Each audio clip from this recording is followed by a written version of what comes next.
Kami dan Assalamualaikum warahmatullahi wabarakatuh.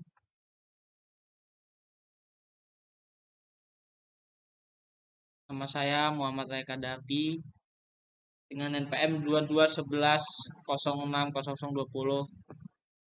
kelas 4 SK2 mata kuliah Bahasa Indonesia. Di sini saya akan menjelaskan tugas UAS yang diberikan oleh Ibu Melia Geripin. Menyusun proposal karya ilmiah dan teknik presentasi memerlukan pelatihan terhadap beberapa aspek penting. Berikut adalah panduan umum untuk membantu Anda. Cara menyusun proposal karya ilmiah. Satu, ada halaman judul. Judul penelitian, nama penelitian, tempat institusi atau tempat sekolah, dan tanggal. Kedua, ada abstrak adalah bagian penting dari proposal karya ilmiah yang memberikan gambaran singkat tentang penelitian yang diusulkan. Abstrak harus singkat, jelas, dan mencakup elemen-elemen kunci dari penelitian. Berikut adalah komponen utama dan langkah-langkah untuk menyusun abstrak yang baik. Komponen abstrak, ringkasan singkat, latar belakang, tujuan metode, hasil yang diharapkan, dan kesimpulan. Panjang sekitar 150-250 kata. Kemudian 3, pendahuluan. Bagian pendahuluan adalah salah satu bagian terpenting dari proposal karya ilmiah. Bagian ini memberikan konteks, mengidentifikasi masalah, menetapkan tujuan, dan menyoroti manfaat dari penelitian yang diusulkan. Komponennya, 1, latar belakang, kedua, rumusan masalah, ketiga, tujuan penelitian, keempat, manfaat penelitian. Dan di sini ada 4, tinjauan pustaka. Tinjauan pustaka adalah bagian penting dalam proposal karya ilmiah yang mengkaji penelitian-penelitian sebelumnya yang relevan dengan topik yang Anda teliti. Bagian ini memberikan konteks teoretis dan empiris, mengidentifikasi kekosongan dalam penelitian yang ada, serta menunjukkan bagaimana penelitian Anda akan mengisi kekosongan tersebut. Komponennya, 1, literatur terkait, kedua, GAP penelitian. Kemudian di sini ada 4, metodologi. Metodologi penelitian adalah bagian penting dalam proposal karya ilmiah yang menjelaskan bagaimana penelitian akan dilaksanakan. Bagian ini harus mencakup informasi yang detail sehingga orang lain mereplikasi penelitian Anda. Berikut adalah elemen-elemen utama dalam metodologi penelitian dan cara menyusunnya. Desain penelitian.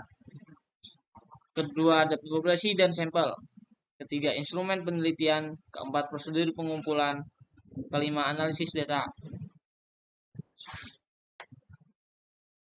Kemudian ada jadwal penelitian.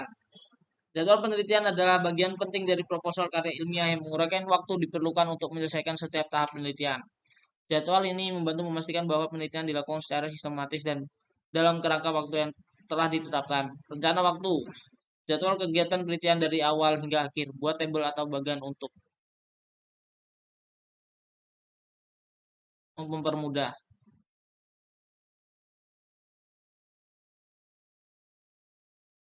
6. Daftar pustaka. Daftar pustaka adalah bagian penting dari proposal karya ilmiah yang mencantumkan sumber-sumber referensi yang digunakan dalam penyusunan proposal. Daftar ini menunjukkan kredibilitas penelitian Anda dan memberikan penghargaan kepada penulis asli dari sumber yang Anda gunakan. Berikut adalah panduan untuk menyusun daftar pustaka. Kemudian ketujuh, lampiran. Lampiran adalah bagian tambahan dari proposal yang mencakup dokumen atau informasi pendukung yang tidak dimasukkan dalam tubuh utama proposal.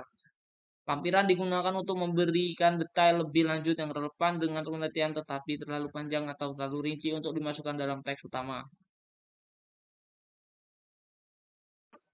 Itulah cara menyusun proposal karya ilmiah. Kurang lebihnya seperti itu. Kemudian di sini ada teknik presentasi. Teknik presentasi. Persiapan untuk presentasi yang efektif melibatkan beberapa langkah penting untuk memastikan Anda dapat menyampaikan informasi dengan jelas dan memikat audiens. Berikut adalah panduan langkah demi langkah untuk persiapan presentasi yang sukses. Langkah-langkah persiapan presentasi. 1. Tentukan tujuan presentasi. Pahami tujuan utama dari presentasi Anda. Apakah tujuannya untuk mengedukasi, meyakinkan, atau menginspirasi audiens? Kedua, kenali audiens Anda. Ketahui siapa audiens Anda, misalnya apakah mereka ahli di bidang yang sama atau non-ahli. Dan sesuaikan konten serta gaya presentasi Anda sesuai dengan level pemahaman mereka. Ketiga, buat struktur presentasi susunan outline atau struktur presentasi Anda dengan jelas, termasuk bagian-bagian utama seperti pendahuluan, isi, dan kesimpulan. Pastikan untuk memiliki poin-poin utama yang mendukung pesan utama Anda. 4. Riset dan kumpulkan materi. Kumpulkan dan susun materi yang akan Anda sampaikan, termasuk data, grafik, atau ilustrasi yang mendukung argumen Anda. Pastikan informasi yang Anda sampaikan relevan dan dapat dipertanggungjawabkan. Kelima, siapkan slide presentasi. Gunakan slide presentasi untuk menyampaikan informasi secara visual. Pastikan setiap slide memiliki poin utama yang jelas. Gunakan teks yang singkat dan jelas, serta tambahkan gambar atau grafik jika diperlukan.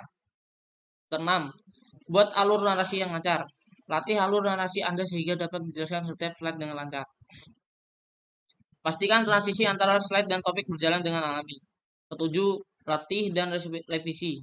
Latih presentasi Anda beberapa kali untuk meningkatkan kefasihan dan kepercayaan diri Anda. Revisi slide jika diperlukan untuk membuatnya lebih terstruktur dan menarik. Kedelapan, waktu dan pengaturan. Pastikan Anda mengatur waktu presentasi dengan baik agar tidak terlalu singkat atau terlalu panjang. Sesuaikan kecepatan presentasi dengan kebutuhan audiens dan pastikan untuk menyisihkan waktu untuk sesi tanya jawab. 9. Persiapkan teknis. Pastikan semua peralatan teknis seperti laptop, proyektor, mikrofon berfungsi dengan baik sebelum presentasi dimulai. Uji coba semua slide dan materi teknis lainnya. 10. Siapkan diri secara mental. Bersiaplah secara mental dengan beristirahat yang cukup sebelum presentasi. Jangan lupa untuk minum air dan bernapas dalam-dalam untuk mengurangi stres. Tips tambahan untuk presentasi yang sukses. Gunakan bahasa tubuh yang positif. Jaga postur tubuh yang baik. Pandanglah audiens secara langsung. Dan gunakan gerakan tangan yang alami untuk menambahkan keterlibatan. Kemudian berikan contoh atau cerita. Gunakan contoh atau cerita pendek yang relevan untuk memperjelas poin Anda dan mempertahankan perhatian audiens.